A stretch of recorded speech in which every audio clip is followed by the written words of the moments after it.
ప్రభు పేరట మీ అందరికీ శుభాభివందనములు.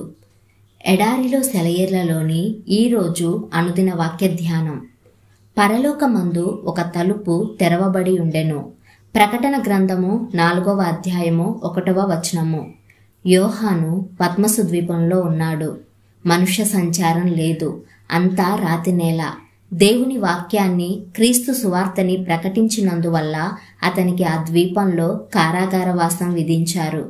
ఎఫెసులోని తన స్నేహితులకి దూరమై సంఘంతో కూడి దేవుణ్ణి ఆరాధించే అవకాశం కరువై పోకిరీతనం, శత్రుభావం మూర్తిభవించిన తన తోటి ఖైదీలే సహచరులుగా ఉన్న పరిస్థితుల్లో అతని ఎదుట ఒక తలుపు తెరుచుకుంది. దర్శనాలు కలిగాయి.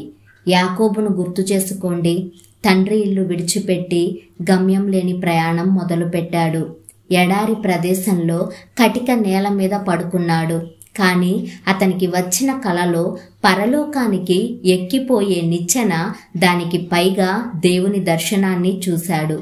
వీళ్లే కాదు, చాలామంది కోసం పరలోకపు ద్వారాలు తెరుచుకున్నాయి. అయితే ఇహలోకంలో వాళ్ల పరిస్థితిని బట్టి చూస్తే వాళ్లకలాంటి దర్శనం రావడం ఆశ్చర్యమే.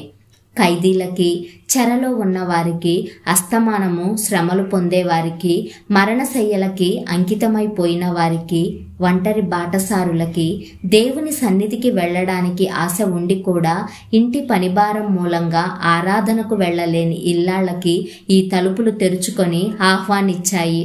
అయితే కొన్ని షరతులు ఉన్నాయి. ఆత్మావేశం అంటే ఏమిటో తెలియాలి. హృదయ శుద్ధి ఉండాలి. విశ్వాసంలో విధేయత ఉండాలి. క్రీస్తు అనే జ్ఞానం కోసం సమస్తాన్ని నష్టంగా ఎంచుకోగలిగి ఉండాలి. ఈ విధంగా మన సమస్తము దేవుడే అయినప్పుడు, మన జీవితం, నడత, తీరుతెన్నులు ఆయనకు అంగీకారమైనప్పుడు మన కోసం కూడా ఈ తలుపులు తెరుచుకుంటాయి. దేవుని పర్వతాలు గుబులు కలిగిస్తున్నాయి. విశ్రమించమన్నాడక్కడ కొంతసేపు. శుభ్రమైన గాలి వీచే కొండ చర్యలు, ఉదయ సంధ్యకి తొలిముద్దు ఇచ్చే శిఖరాలు. దేవుని ఎడారులు విశాలంగా గోధుమ వన్నెలో ఉన్నాయి. అంతులేని ఇసుక సముద్రంలో ఒంటరితనం. అక్కడ ఆయన పరలోకపు తెర పైకెత్తాడు.